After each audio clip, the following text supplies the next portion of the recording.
I can already foresee a selection of comments coming in for this video being like, you're way behind in covering this. I'm well aware. I know.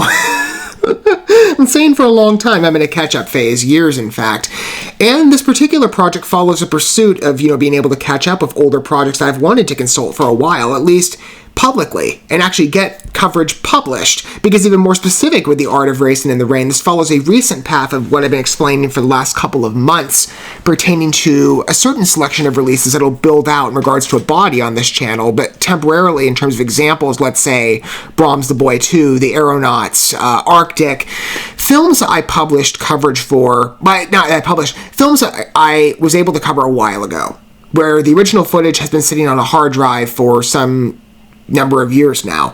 But unfortunately, for reasons I'll specify at a later date, the original coverage has become lost over time to a point that I don't have access to being able to put those recordings up again, even if I wish to.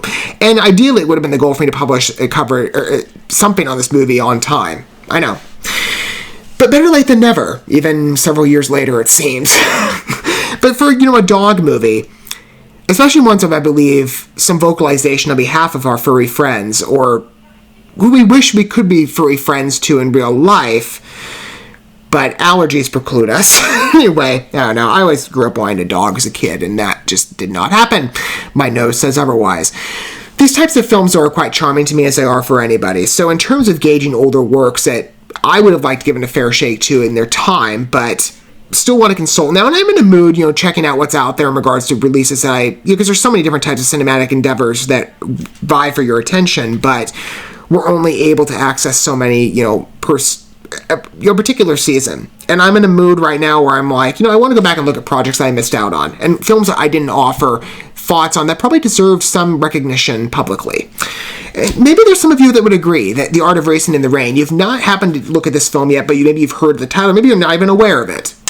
Because again, there's so many different types of cinematic releases these days that are debuted from a multitude of companies and artists. So let's take a look at the film and give it a fair shake, which again, like I said, quite charming on the animal lover level. And I've seen plenty of films, again, along with dog lines, especially over the recent couple of years, that are deeply emotional.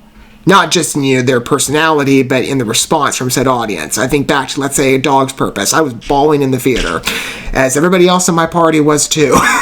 Even if those grown men are not going to acknowledge it, their hearts were affected by that release. I mean, I don't think that A Dog's Purpose didn't not touch many people. It gets to you. Let's see if The Art of Racing in the Rain boasts the same capability. Kevin Costner, I think, would do that, even though I don't see Kevin Costner as the voice of an animal. That's going to be a bit of a shift. I'm fine with it, though. It's a bit of an adventurous presentation, I'd say, for him in terms of roles I'm familiarized to. Maybe he's been another project that would give him a bit of a footing in that role. I don't know exactly. And Amanda Seyfried's also in this. Big charming point for me as well in terms of an actress. She's been a favorite of mine for a while. If you want a good baseline, again, if you've not heard of this project, you haven't taken a deeper look at it yet, The Art of Racing in the Rain, this is the official IMDb synopsis. Through his bond of his owner, aspiring Formula One race car driver Denny, Golden Retriever Enzo learns that the technique needed on the racetrack can also be used to successfully navigate the journey of life. It's a pretty sweet, charming synopsis, if I have to admit. I do think the racing aesthetic gives it a bit of an interesting foot in two different spaces, not just of dog lovers, but I know the Formula One circuit definitely, race car driving probably attracts a lot of eyes. I'm not a big sports guy, though I'm open to, let's say, for example, sports films and sports documentaries. I like learning about people's, stories, whether they be in careers that maybe I just haven't taken a footing in or really an interest in at all. Based on the viewing figures, I think back to when I covered, it was a Netflix project that's still on the air. In fact, I think to this day it's on its 4th or 5th season. The Formula One Drive to Survive show. Maybe it's going by different names per season. I forget exactly, but it's got the Formula One branding. That video, when I first covered it, got a lot of attention on my channel, which I was pretty surprised by. But again, like I said, there's a landscape, it seems, in favorability among audiences for race car content that I could see as an attraction point, not just with the dog lover type angle, but adding that on with a sentimental journey of a dog learning, I guess, life experiences and truths through human ones. It's an interesting parallel. Man's best friend intentionally, but I think it's pretty cool. But to see that convergence point between racing life and caring for a pet, or just living your life, I guess, as a dog. That can be quite interesting. Let's take a look at this film on a deeper level and get a nicer respect for it. If I would imagine that is easily deserved when it comes to dog movies. These are attracting point for everybody. And it was from the studio, apparently, that produced, or released, I believe, Marley and Me. I saw that in theaters years ago. That was a fun release. Let's take a look at this one, The Art of Racing in the Rain. Will this be another Dog's Purpose? All these years later, again, fun story, actually. I forgot about this. I did borrow it from a library and I never watched it because I meant to publish the video coverage ahead of time. That's what delayed me. Well, now I won't have to wait anymore. Ideally, like I said, I would have covered this on time. And I apologize that it wasn't out then, but you're getting it now. No race was and that'll be a story for many other films coming soon. But many have been lost there. I should know. I was born to be a race car driver. But there's only one problem. That's not me. That's me. He picked me out of a pile of pups, a tangled mass of paws and tails. This one.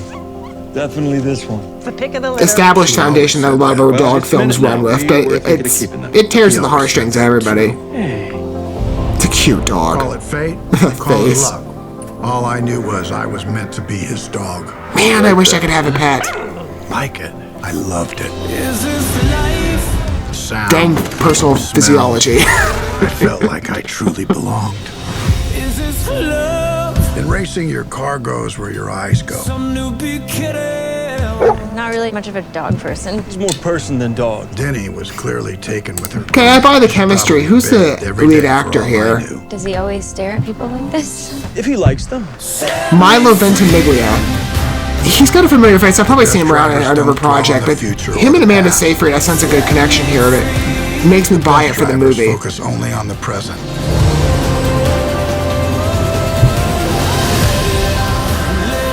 This summer, 3 years ago.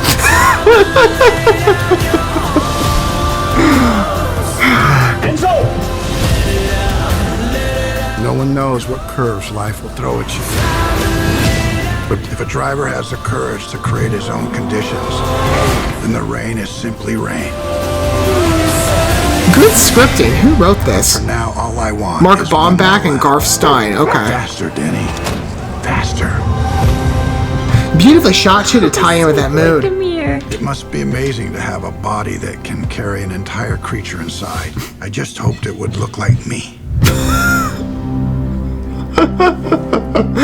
Okay. Who does not like Kevin Costner? As an actor, I mean, he's certainly revered. He deserves it. The guy is an excellent performer. Just watch Yellowstone and you'll be like, this guy is enthralling. I mean, I've seen him in other projects as well, but Kevin Costner attracts a lot of eyes, and he fits beautifully into a project like this. Though, again, I think of other projects recently, like A Dog's Purpose and, what's the other one? A Dog's Way Home, the Bryce Dallas Howard one that she voiced, or other types of, dog and other animal movies, cat ones too. They usually go with a younger voice actor, from at least my understanding. Maybe that's not always the case, but it's interesting to hear a dog that's aged up in years, but sort of is in that reflection mood. It gives it, again, like I said, a unique flair here that I find the project exists in a very interesting space for me that is a bit... There's obvious connection points, but it's slightly indifferent to other mainstays in the subgenre that I find quite often. It's a good establishment, I think, of especially a sentimental mood. It connects very well with me.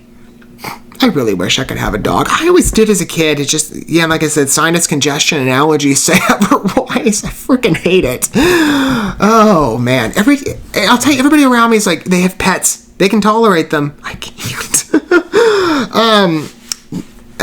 It's sad.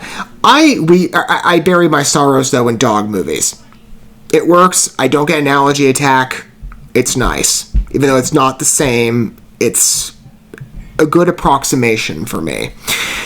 The project, again, feels very well filmed, in my opinion, especially on that last shot that blended very well into a tone, especially on the racing direction. I love that shot. The mood, the script writing, too, on behalf of the screenwriters, who I'm not as familiarized just by a name glance.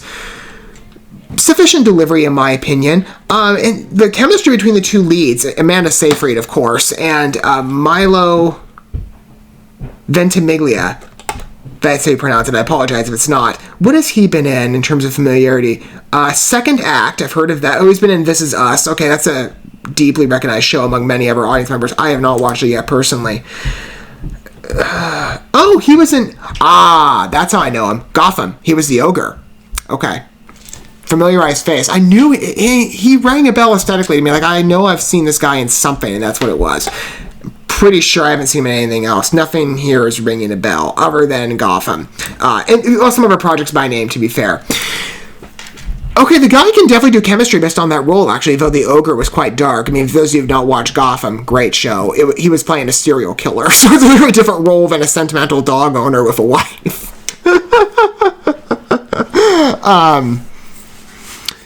He can certainly do a variety of roles, though, at least in my opinion, from what I'm seeing here, quite successfully. The Art of Racing in the Rain, even though, again, I'm 3 years late, and I really do apologize. It looks good. You know, I'm in the mood for a good dog movie. I remember how much I cried of A Dog's Purpose, and I would love to replicate that with a film like this.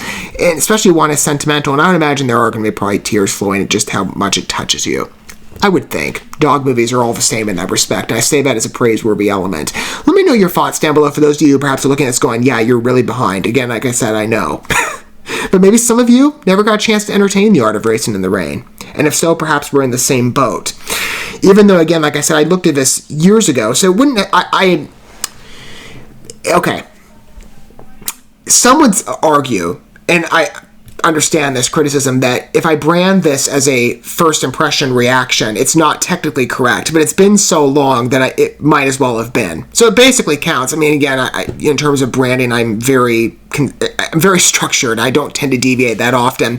And I qualify, when it's the case. But maybe I should specify that going in. I usually do. I forgot to mention it, but it's been enough years that I'd forgotten pretty much everything. Even Kevin Costner's casting, I didn't remember until I gave it a glance, like, oh, yeah.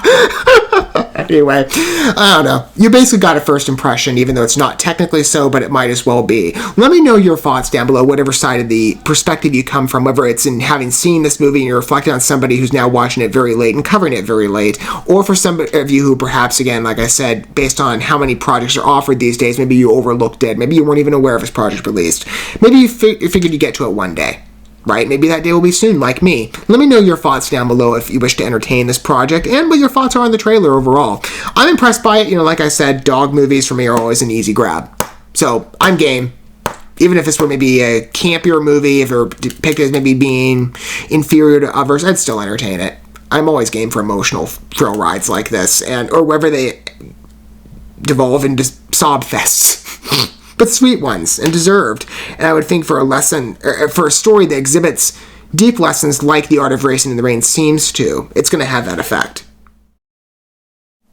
Thank you so much for watching this video. Before you bounce, feel free to drop a like and comment, subscribe to this channel with a ding on the bell, and share this video with your friends. And consider checking out the description here. There you'll find links to my other channels, as well as addresses to my other social media accounts and ways you can help support my work if you feel so inclined. May God bless you, and looking forward to when our paths cross again.